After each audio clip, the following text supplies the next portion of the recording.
Salut les traders, c'est Watao avec vous pour rider les cryptos. Nous sommes toujours le dimanche 10 janvier 2021 et une fois n'est pas coutume, une deuxième vidéo dans la journée sur le Bitcoin. J'allais pas vous laisser sans quelques analyses sur notre petit ami le XBT.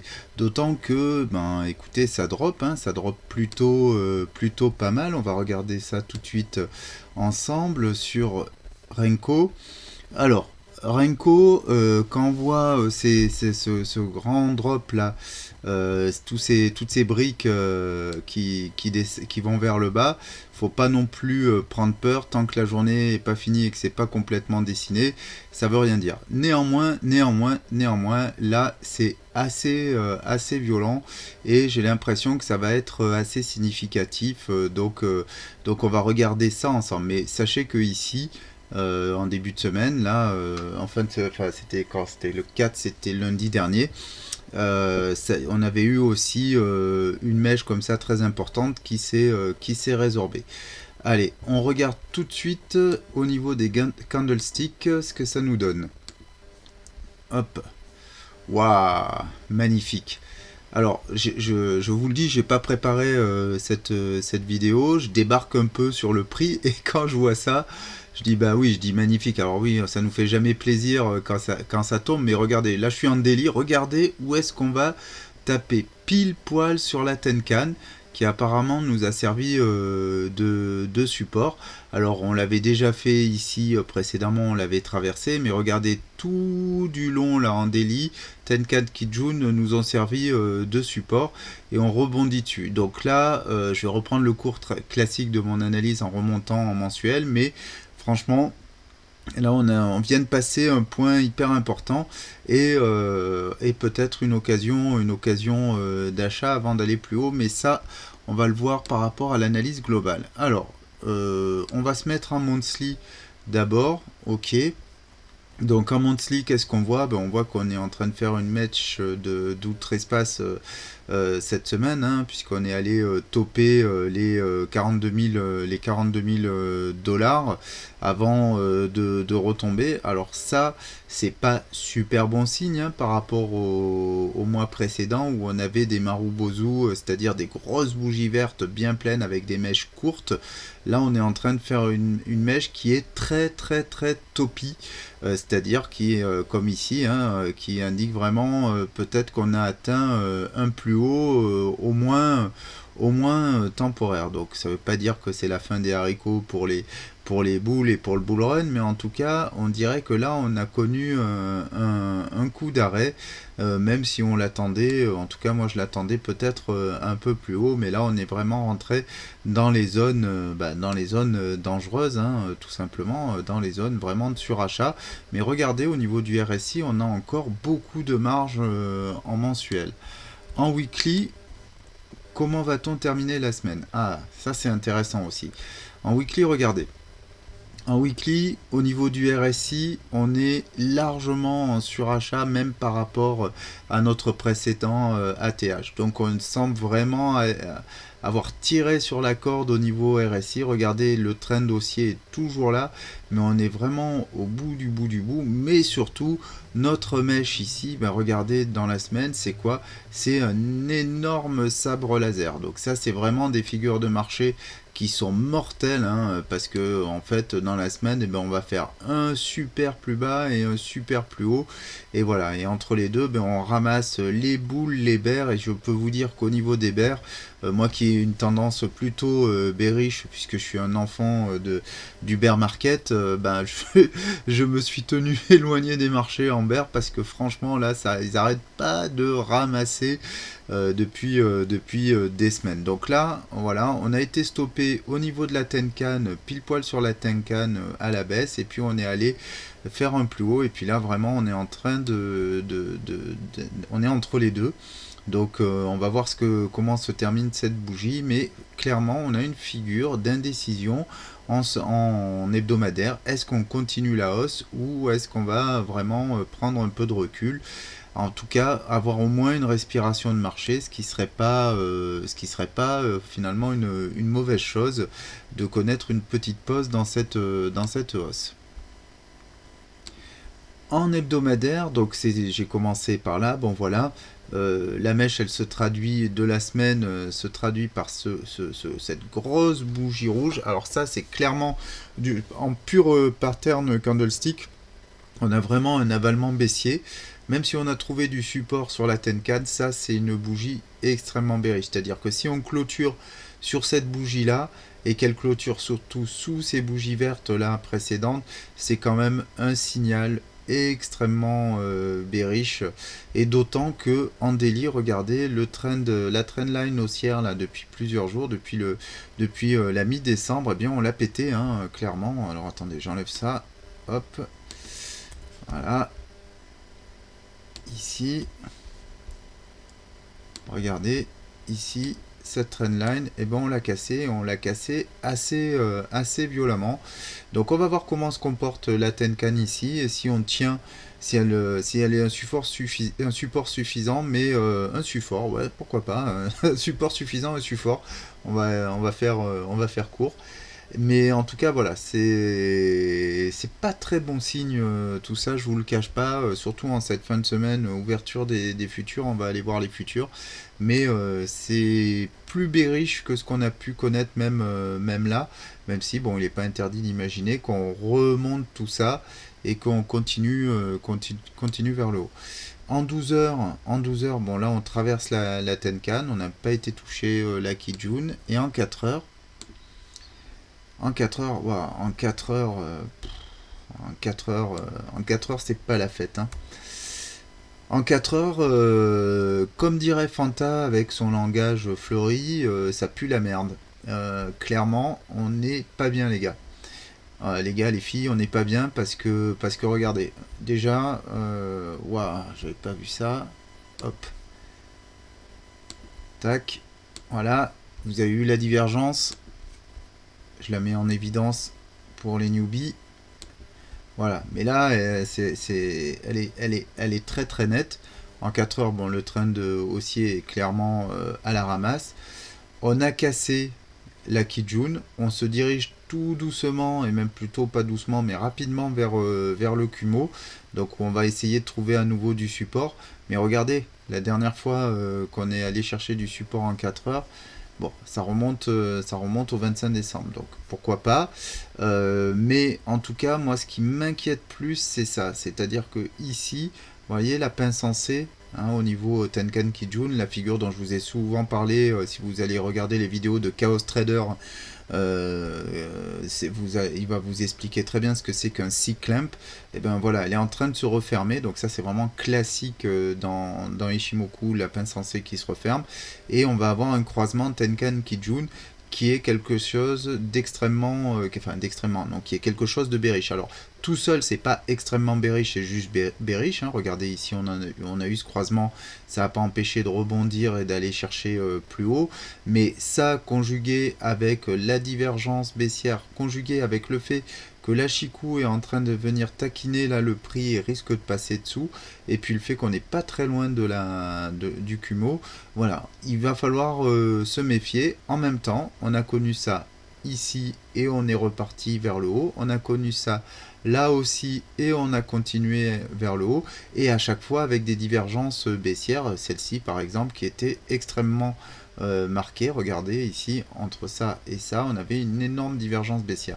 Donc ça ne veut pas dire que c'est terminé. Regardez, en plus là elle est en train de se retourner cette bougie. Voilà, les boules ont toujours la main, on l'a vu à long terme, donc c'est pas encore perdu pour eux, et en tout cas ils vont pas se laisser faire facilement. En une heure, ben, on a une confirmation de ce qu'on vient de voir, hein. Donc on a bien sûr la divergence très marquée, et surtout au niveau du Kumo, hop, je vais faire ça. Au niveau du nuage, eh ben, enfin au niveau du prix, on est passé sous le nuage. Et là, regardez, on n'a pas beaucoup de support dans le 1 heure avant ces plats de Kumo, donc ce plat de SSB ici, et surtout celui-ci, à mon avis, les 31 000, voilà, ce qui fait une sacrée dérouillée quand même. Là, voilà, on a fait quand même entre ce matin 2 heures du mat et là au plus haut on a fait combien de baisse. C'était quoi?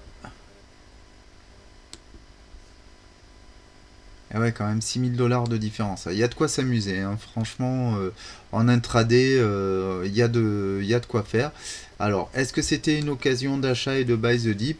Écoutez, moi, ça reste ma préconisation, buy the dip. Mais bon, il y a bien un moment où ça va se retourner et les arbres ne montent pas jusqu'au ciel. Encore une fois, regardez, ici, on a connu exactement la même chose. Mais plus ça va, plus c'est dur d'acheter. Alors après, voilà, plus de 6 000 $ ici, pareil, hein, 20% sur une journée, sur 2 jours, on va dire. Ben voilà, on est sur la même chose. Donc ça veut pas dire que les boules ont perdu la main. Peut-être qu'ils vont se réveiller demain et pof, continuer à nous pumper le marché. C'est pas du tout exclu. Par contre, quand ça va vraiment se retourner, je vous le dis, ça va faire mal. Et on passe tout de suite. Alors non, avant de passer sur Elliott Wave, je veux regarder au niveau des futurs s'il y a des choses spécifiques.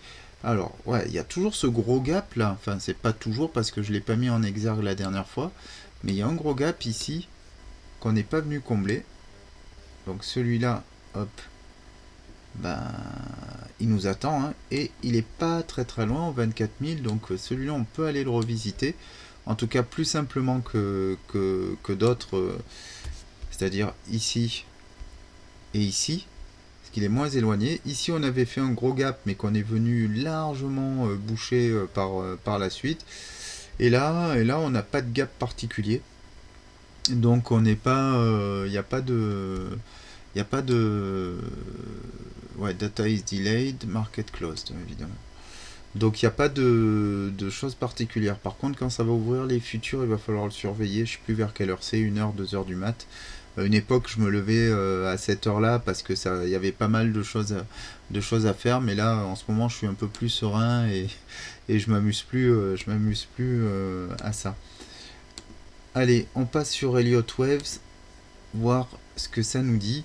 Alors la dernière fois sur Elliott Waves, vision globale, si vous avez vu ma vidéo aujourd'hui sur Ethereum, effectivement je ne suis pas rentré à ce niveau-là de détail. Là on a des choses beaucoup plus détaillées comme vous le savez.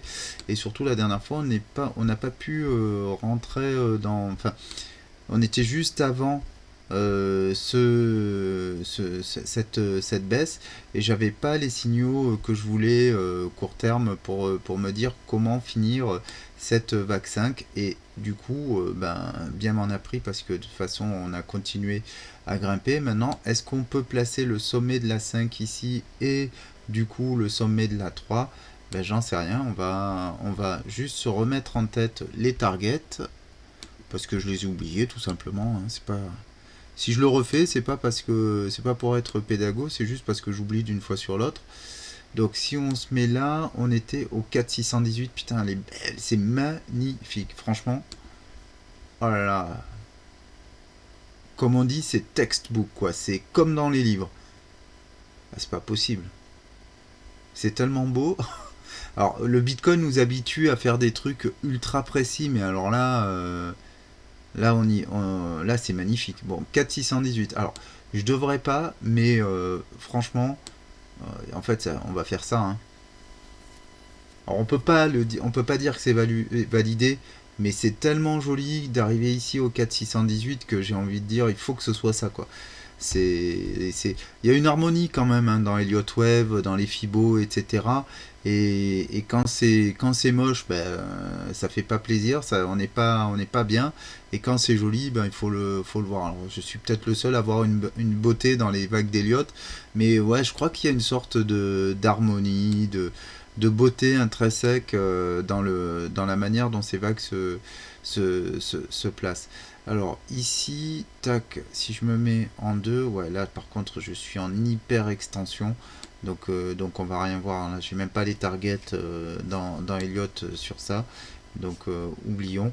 Par contre, 4618 ici sur la vague 3, franchement, ça m'étonnerait beaucoup que ce soit pas la fin Non, je peux pas dire ça, parce que ça m'étonnerait pas tant que ça, mais en tout cas, ce serait vraiment parfait qu'on vienne ici en sommet de 3. Ça valide tellement bien les vagues d'Elliott. J'ai vraiment envie que ce soit le bout de, juste pour la beauté du graphique, qu'on soit au bout à ce niveau-là, quoi.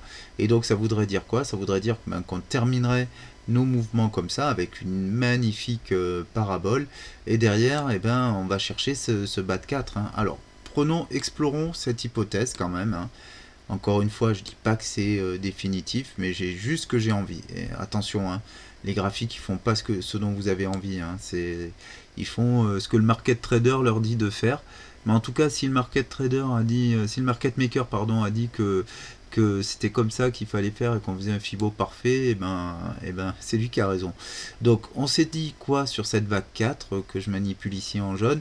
On s'est dit que comme on avait une vague 2 qui était très faible, cette vague 4, elle doit être plus profonde. Donc 23,6, on y est quasiment, mais à mon avis, c'est pas la fin. Et si vraiment on est parti sur cette vague 4, il faut s'attendre à faire quelque chose de beaucoup plus fort, à minima 38,2. Ça, ce serait déjà très bien. Et pourquoi pas aller au 50, voire au 61,8. Là, ce serait vraiment plus exceptionnel. Mais au moins les 50% de Fibonacci, c'est-à-dire pourquoi pas les 25 550. Alors, juste, je vais revenir, parce qu'on a regardé le CME, mais j'ai pas regardé à quel niveau étaient les gaps à combler.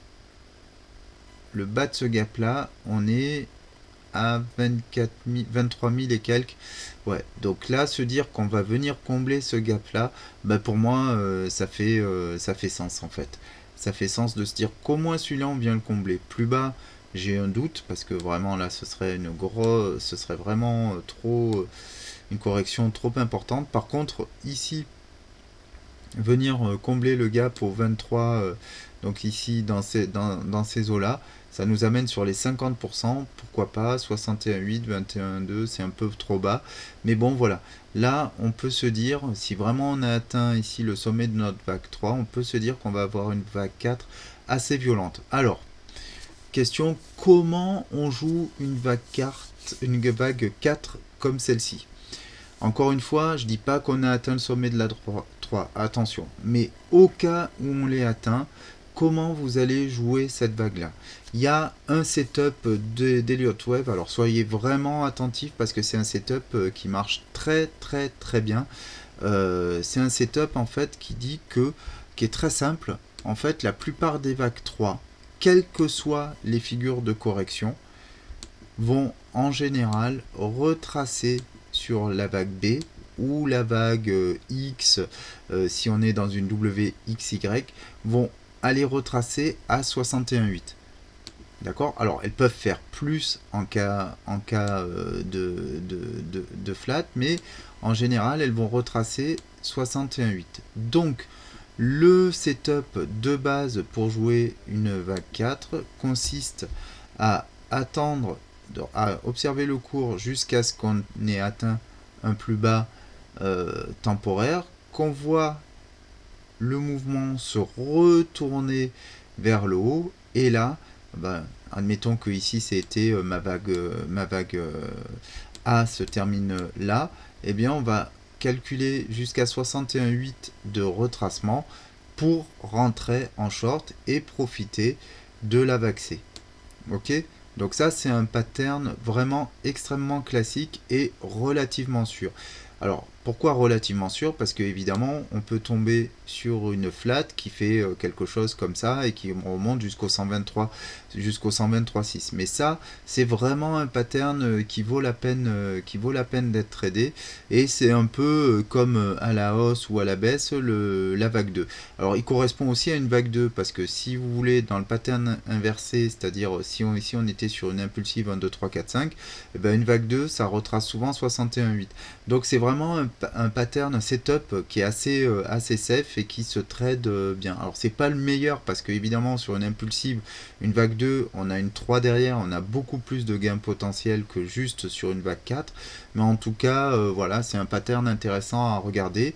Et en trading traditionnel, qui n'est pas en Elliott Wave, on l'appelle aussi AB égale CD. Alors je crois même qu'il existe dans les voilà, ABCD pattern. Alors je l'utilise jamais comme ça, mais comment ça marche d'ailleurs? Tiens, on va regarder ça. Ouais, c'est ça. Donc ça revient exactement au même, hein. Et le truc c'est que AB égale CD, mais bien sûr dans Elliott Wave c'est beaucoup plus précis parce qu'avec nos ratios de Fibonacci on sait vraiment de quoi on parle et on peut vraiment placer la vague C. Donc le AB égale CD, en fait, c'est une ABC et on a un setup ici au 61.8. Voilà, c'est pas, je crois pas que j'en avais parlé de ce setup avant, mais en tout cas c'est vraiment un setup intéressant à trader avec des très bonnes probabilités de réussite, même si c'est pas le maximum de réussite possible. Alors vous allez me dire, mais pourquoi je vends pas directement là? Ben parce que si ici effectivement on a quand même une continuation haussière, voilà, on n'a même pas atteint une target probable de vague A, donc c'est pas la peine d'aller se jeter à ce niveau-là parce qu'il y aura forcément une correction de la descente et c'est là qu'on pourra rentrer de manière beaucoup plus safe. Ok, donc ça pour l'instant je vais l'effacer parce que en fait c'est qu'une hypothèse, hein, encore une fois, mais on va juste faire ça, on va essayer d'être un petit peu prudent en vidéo et pas affirmer des choses qui ne sont pas encore validées. Allez, on regarde dans les petites unités de temps. Alors dans les petites unités de temps, j'aime quand j'aime quand ça se quand un plan se déroule sans accroc. Alors ça c'est vraiment pour les vieux de la vieille, hein, qui connaissent l'agence touristique. Donc la dernière fois je vous disais je savais pas terminer mes vagues ici, mes vagues 5, parce que j'avais pas les bons signaux. Est-ce que vraiment on avait un signal baissier, pas baissier? Donc on a parlé tout à l'heure de la divergence. Là elle est plus claire que ici, hein. Regardez ici, il n'y avait pas de divergence, donc c'est pour ça que je pensais à une continuation et j'ai commencé à décomposer toutes mes vagues et voilà. Mais là on est disons beaucoup plus au clair sur tout ça, puisque alors par contre j'en ai vraiment énormément dans tous les sens, donc on va essayer quand même de filtrer un peu. Est-ce qu'on a besoin de tout ça? On va partir du plus haut niveau. Hop, celle-ci, dire qu'on va la terminer là.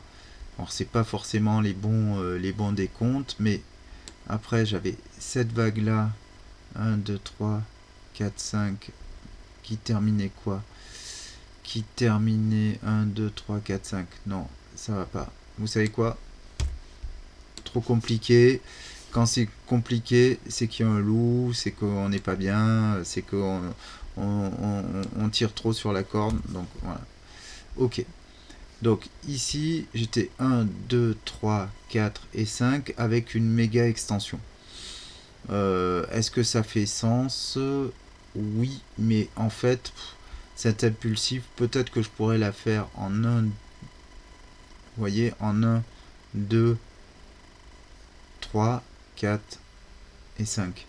Et en fait, c'est peut-être ça que je devrais regarder plus tôt. Donc c'est celle-ci. Parce que les ratios, s'ils sont bons dans un sens, ils le restent dans les autres. Alors attendez, on va faire un bring to front. On va la mettre dans un vert pomme pour la majorer. Et on va dire que cette vague-là, en fait, on va la dessiner comme ceci. J'aurais pu la garder dans un petit time frame et la faire au-dessus. Et voilà. Et là, est-ce qu'on a quelque chose de plus clean? Ouais, mais on peut même la jouer un peu différemment. Replacer mes vagues de cette manière-là. Voilà, ici 1, 2, 3, 4, 5 sur ma vague 3. Et là c'est clean. 1, 2, 3. Et là 1, 2, 3, 4, 5. Et là on est bien. Là on est bien, sauf peut-être sur celle-ci. 1, 2, 3. Ouais. Ouais. Il y a juste cette vague 1 qui me plaît pas trop parce que en fait peut-être que je pourrais la placer comme ça. Et du coup faire une ABC comme ça. Je vais un peu rapidement pour les débutants, je suis désolé parce que là je fais tous les time frames en même temps. Mais c'est juste pour replacer un petit peu tout ça rapido. 1, 2, 3, 4, 5. Ouais. Et faire un truc qui me semble plus correct. Là, 1, 2, 3, 4, 5. Et là c'est plus clean.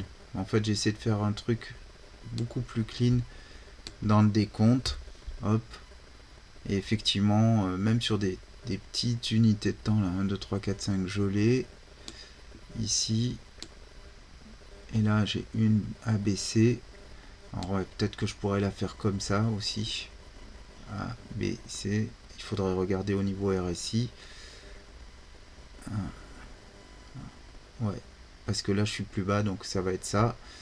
Alors je sais, je devrais tout dessiner, mais franchement, sinon la vidéo va durer des heures. Et j'ai promis à Cédric que je vais essayer de m'améliorer sur la durée de la vidéo pour aller directement à l'essentiel. Ok, donc je pense qu'on peut dérouler le truc comme ça. Ce qui veut dire quoi? Ce qui veut dire que si on a cette 1, 2, 3, 4, 5 ici, et ben effectivement, si cette baisse est confirmée, et qu'on se dirige vraiment vers un top, et ben on sera en mesure. Alors attendez, je suis pas en train de tout bouger. Ouais, je suis en train de tout bouger. Hop. Alors que je veux juste. Ah mais j'ai plus l'aimant évidemment. C'est pour ça que tout se place à l'arrache. Donc en fait je pourrais faire ceci, ceci, et je tiens la route, je pense, au niveau des fibos, etc. Je veux juste et voilà pourquoi je veux pas l'aimant. Je voudrais juste vérifier ici ce que ça donne. Est-ce que je peux avoir une mesure? Hop, on va l'enlever à nouveau parce que sinon je vais être gêné. Donc là j'étais à 2 et quelques. Ah merde. Et si je fais ça, ouais, je suis en super extension ici sur ma 5, c'est pas ultra clean. Je sais pas à combien ça part. Mais bon, on a vu tout à l'heure que notre 3 était bonne. Ok, donc là, on va juste faire un gros zoom sur ce qui se passe ici.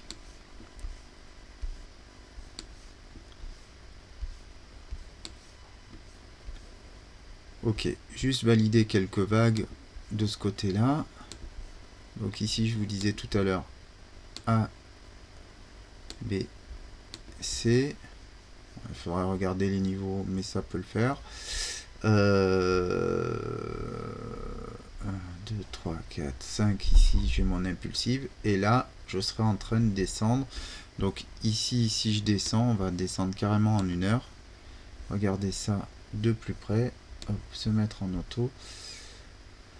Alors, ce qui va m'intéresser ici, c'est cette vague là, qui est forcément pas fini. On n'est même pas sûr ici d'être sur le sommet de la 3, mais ce qui va m'intéresser en fait, c'est de me dire, ok, est-ce que on est sur quelque chose qui va continuer, ou est-ce que ça va rebondir? C'est-à-dire, est-ce qu'on va faire quelque chose comme ça, tac, et comme cette partie-là, regardez comme ça se ressemble, où on l'avait déjà eu avant, je pense, d'ailleurs. Après, je vais trop remonter, mais est-ce qu'on est vraiment sur... on dirait des vagues jumelles. Hein. Alors, il y a un outil qui permet de faire ça. Comment on fait? Je crois qu'on peut... Voilà, regardez, ça c'est magique.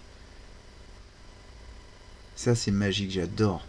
Et vous grossissez un petit peu le pattern, regardez. C'est pas magique ça? Et vous pouvez coller un pattern et vous dire ah bah tiens, je suis en train de faire plus ou moins la même chose. Et regardez là, c'est quand même assez magique. Hein. Ça se ressemble pas mal. Donc, est-ce qu'on n'est pas en train de refaire ça tout simplement? Et donc ici, d'avoir quelque chose de type ABC. Donc je prenais ce pattern là et en fait on pourrait avoir quelque chose de ce type là. Hop, hop, hop. Et après, continuer vers le haut. Bah, oui, mais dans ce cas-là, vous voyez bien, comme on était ici sur des bouts de vague 5 et tout, c'est-à-dire qu'on referait une 5, encore une extension sur cette 5, etc.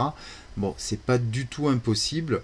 Pourquoi? Parce que regardez, au niveau du 1 heure, on est quand même, le RSI rentre dans la zone de survente. Au niveau du stochastique, toujours dans le 1 heure, on voit que pareil, on a une tendance, on est dans la zone de survente et on aurait plutôt tendance à repartir vers le haut. Donc ça veut dire qu'ici, il ne faut pas vendre la peau de l'ours du point de vue sur cette fin de mouvement.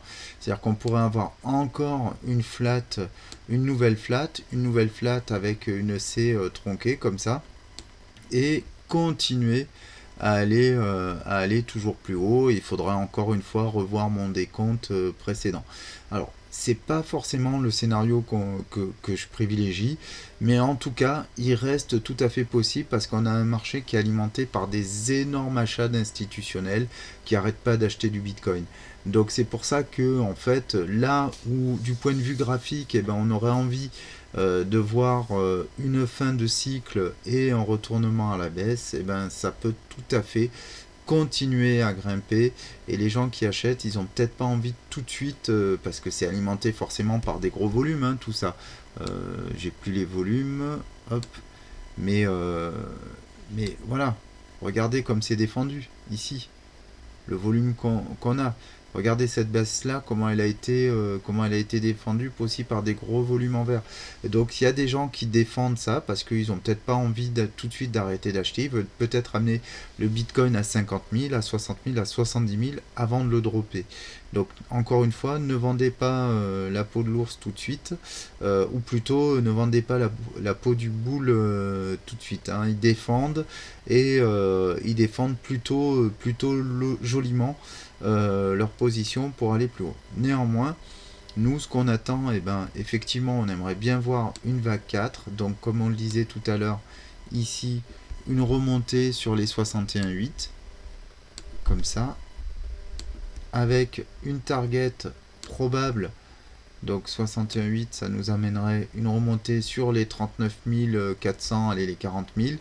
Et après, une target probable ici, si on prend le Fibo d'extension à minima en 100%. Hop, je vais réenlever l'élément.